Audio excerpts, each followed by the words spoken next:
ओरैनाय हरदो ओरैनाय हरनो थिनदो दा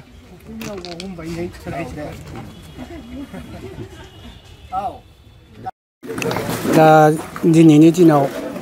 आं जइन जाफैबाय बिजेपि पार्टियाव आं बिजेपि पार्टिनि सासे भाइस प्रेसिडेन्टमोन बनगाव ब्लकनि दा साननानै नायबाय आङो दानि पार्टिया मोनसेल' थाया बिभिन्न पार्टि थायो दा पार्टिखौ नायनानै स्टाडि खालामना मोनबाय आङो दानि बिजेपि पार्टिया रुलिं पार्टि हिसाबै बहुत पावारफुल आरो नेक्स्ट फैगोन 2025आव बड'लेण्डआव बिसोरनो जोंना बिजेपियानो गभर्नमेन्ट दागोन मथेथे आं पार्टिजों बांद्राय माबा खालामाखै किन्तु आं केन्डिडेट हिसाबै जोंहा राजिब बांगाल ब्रह्मआ माने बिजेपिनि टिकेट मोनबाय होननानै खोनानायलाय बिथांखौ आंबो एसे सापर्ट होफानोसै बिथांनि बेबहारा माबायदि बेफोरखौ जों उन्दैनिफ्रायनो एखे गामिनिखाय जों मिथिगौ आरोखि बिथांनि बेबहारा ओरैबायदि आं बिथांनि बेबहारखौसो एसे बुंग्रोनानै होनो नागिरदों थारमाने बियो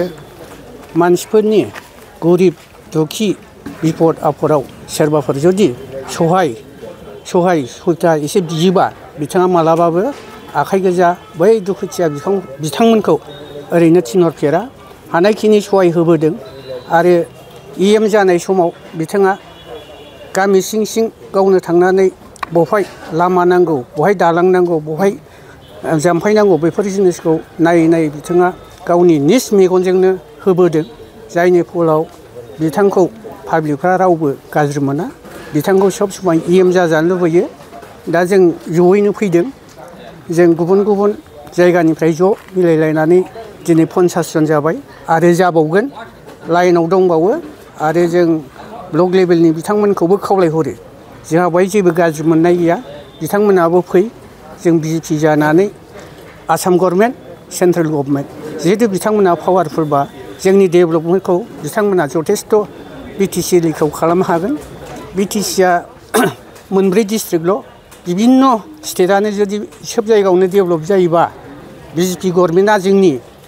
BTC एरियाखौ डेभेलपमेन्ट खालामनो हायिनि जेबो खोथायानो गैया जा बेवहाय जाथि भेद थानो नाङा राजनितिकआव गुबुन पार्टियाव थांनानै बर'नि मा मावगोन बे नङा गभर्नमेन्टआनो राजा गभर्नमेन्टआनो पावारफुल गभर्नमेन्टजों लोगो जानानै जों खामानियाव आवगायनांगौ रायजो राजानि डेभेलपखौ नायनांगौ आइ आफानि थाखाय सहाय सुबिदा सब समाय जों होनो हागोन बायदि मानसिखौसो जों EM हिसाबै एबार बे 2025 सनाव आं हरजानो लुबैयो आरोखि नोंथाङा बिजेपिखौ नागारनायनि आन्दोआव मा जाहोन दं आन्दोआव बिजेपिखौ नागारनाय आन्दोआव आंहा ओरैबायदि दं थारमाने बिजेपिआ गभर्नमेन्ट दानो हाखानाय नंला बिजेपिआ गावस्रा जाबाय दाखालि MP इलेक्सनाव जों जेनखादों बनगाव हिसाबै आरो बनगावनि बिजेपि पार्टिफ्रा आइ आफाफ्रा राजिब ब्रह्म सारखौ लोगो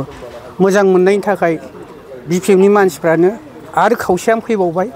अब्ला बे बिजेपिआ बनगाव समस्थियाव बोरै देरहागोन निस्सय देरहाया अंखआनो मिलायहैला नंखायनो जों दे खौसे जानानै जों राजिब ब्रह्मखौ सहाय होनो होननानै जों दा जयैनो फैदों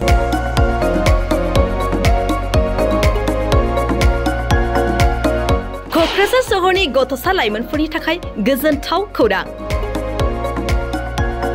क'क्राझाराव गिबि खेबनि थाखाय गोदानै बेखेवदों इउनिभार्सेल गेम जन मुंनि मोनसे डिजिटेल गेलेमु सेन्टार क'क्राझार सहरनि ग्रीन फिल्डनि साखाथि इट्स भबानिपुर JD र'डनि लामा सेराव गोदानै बेखेवबाय इउनिभार्सेल गेम जन